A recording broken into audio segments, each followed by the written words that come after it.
Motion happens when an object moves from one place to another. However, even things that appear to be at rest move. When we describe the motion of one object with respect to another, we say that the object is moving relative to the other object. A book that's at rest, relative to the table it lies on, is moving at about 30 kilometers per second relative to the sun. A satellite moves at 8 kilometers per second relative to the Earth below. A race car in the Indy 500 reaches a speed of 300 kilometers per hour relative to the track. Unless stated otherwise, the speeds of things in our environment are measured relative to the surface of the Earth.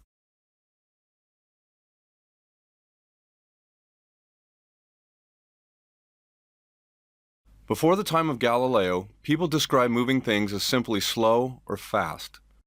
Pretty vague.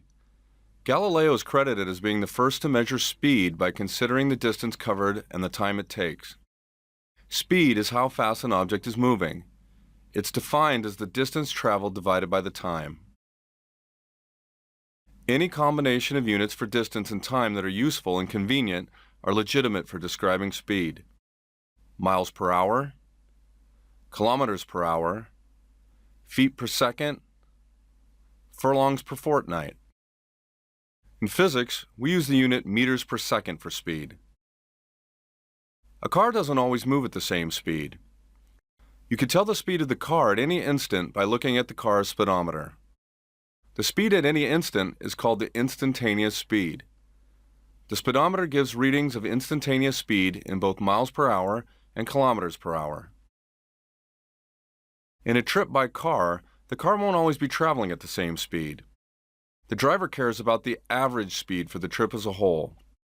The average speed is the total distance covered divided by the time. For example, a distance of 240 kilometers during a time of 4 hours is an average speed of 60 kilometers per hour. Whether we talk about average speed or instantaneous speed, we're talking about the rates at which distance is traveled.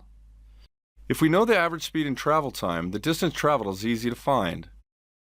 Total distance covered equals average speed times travel time. For example, if your average speed is 80 kilometers per hour on a 4-hour trip, then you cover a total distance of 320 kilometers.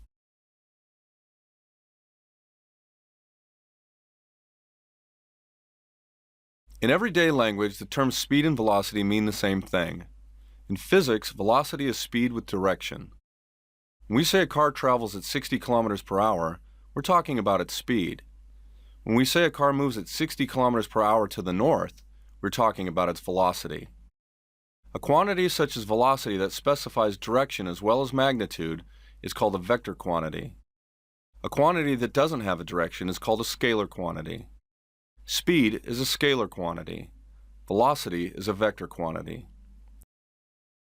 Constant speed means steady speed. Something with constant speed doesn't speed up or slow down. Constant velocity means both constant speed and constant direction. Constant direction is a straight line, so constant velocity means motion in a straight line at constant speed. If either the speed or the direction, or both, is changing, then the velocity is changing. Constant speed and constant velocity are not the same. An object can move at constant speed along a curved path, but it doesn't move with constant velocity, because its direction is changing every instant.